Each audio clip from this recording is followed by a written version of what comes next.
Tara, panoorin natin at pakinggan ang mga kaganapang nangyari sa amin sa Natangko nung kami ay nagdigo.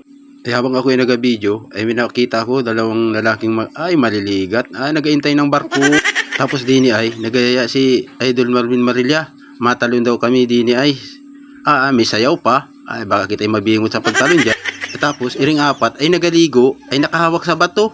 Ay takot sa malalim, baka daw ay may pating bago may nag-video. Tapos si Tio ay sumunod, ay matalon din yata. Ayan na nga ni, ang unang tumalon ay si Tutoy Russell. At sumunod na din si Idol Camus. At sumunod na rin si Idol Marvin Marilla. Tapos si Tio, may dalang dahon, tumalon. Ay anong tawa ni nga ni Baya. Ano yun na may dahon? Tapos po din ay si Tio, kung kailan pa uwi na, ay magdala ng paso.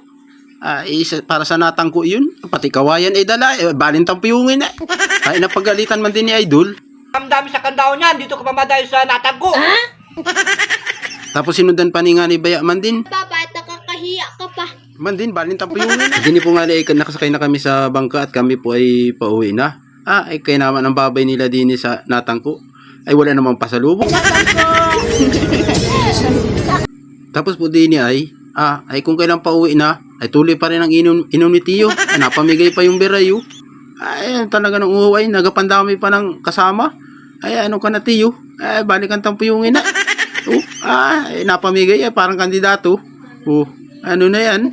Tapos pag uwi mo, makikita mo sa bangka, iri ang napakagandang view. Ay talagang namang ganda. Tapos ganiri pa ang sounds.